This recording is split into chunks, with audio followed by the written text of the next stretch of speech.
Technology పెంచుతున్నాము, తొందరగా work అవుతుంది అనుకుంటున్నారే కానీ పేదవాళ్ళకి కడుపు కొడుతున్నారు. పేదవాళ్ళకి పని ఎక్కడ ఉంటుంది. ఇప్పుడు కోతలు కోయడానికి మిషన్లు వచ్చినాయి, కోత కోయడానికి వర్క్ లేదు కూలి వాళ్ళకి.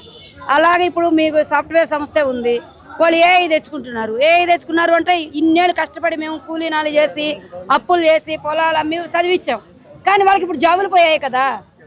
దీన్ని బట్టి పెరుగుతుందని ఆనందపడాలో, జీవితం ఇదైపోతుందని బాధపడాలో తెలియట్లేదు నాన్న. అంటే మొన్న మోడీ గారు వచ్చినప్పుడు బంగారం కొనొద్దు, కొంచెం ఎలక్ట్రికల్ వెహికల్స్ మాత్రమే తీసుకోండి, పెట్రోల్ ఆయిల్ తగ్గించండి అని చెప్పారు. అంటే ఆయన ఒక రకంగా చూడాలి అంటే మన మేలు కోసమే చెప్తున్నారని అనుకోవాలి ఒక విధంగా.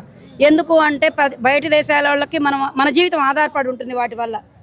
సో ఇప్పుడు సోలార్ వచ్చింది కదా, వీలైనంత వరకు కరెంటు కూడా పవర్ సేవ్ చేసుకుంటూ సోలార్ను ఉపయోగపెట్టుకుంటూ వెహికల్స్ కూడా సోలార్లో నడుపుకుంటూ అత్యవసరమైతేనే వెహికల్స్ నడుపుకోవటం మంచిది. ఎందుకంటే ఆయిల్ మనకే కదా లాసు, మన డబ్బులే కదా సేవ్ అవుతాయి మనం పోనందువల్ల.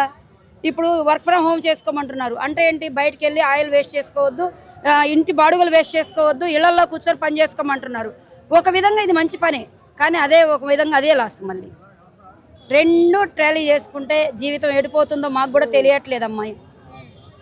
అది మరి ఇంకా ముందు రోజుల్లో అన్ని ధరలు పెరిగే అవకాశాలు ఉన్నాయంటారా? 200% పెరుగుతాయి. పెరుగుతూనే అన్న ఉద్దేశంతో ఇంకా కొంటారు కదా, మరి తగ్గిస్తారా?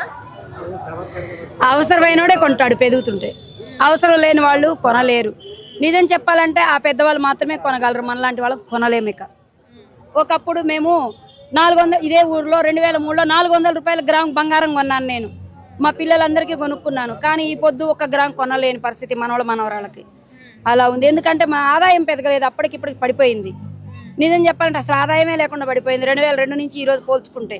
ఇంకేం బంగారం కొంటాం? అప్పుడు 200 రూపాయలు రోజు సంపాదిస్తే 2 రోజులకు ఒకసారి గ్రామ్ బంగారం కొనుక్కోగలిగేవాళ్ళం.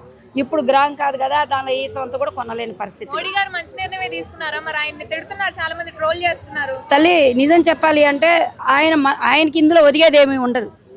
ప్రజల కోసమే కదా, ఎవరు ఏ నాయకుడు వచ్చినా ఎవరు చేసినా దానిలో మనం తీసుకునే దాన్ని బట్టే ఉంటుంది. కానీ ప్రజెంట్ సిచ్యువేషన్లో బయట యుద్ధాలు జరుగుతున్నాయి కాబట్టి వాళ్ళ మీద ఆధారపడకుండా మన కాళ్ళ మీద మనం నిలబడాలనేదే ఆయన తపన.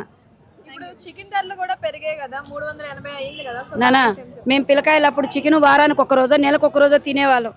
ఇప్పుడు ప్రతిరోజు యూత్ తింటున్నారు. పెదకేం చేస్తాయి, పెదగాలి కదా కోడి. దాంతోపాటు అన్నీ పెరిగిందంటే దాని మీద కూడా భారం పెరుగుతుంది కదరా. ఇప్పుడు 1 రోజు తింటే అది ఆనందం, రోజు తింటే విషమే కదా.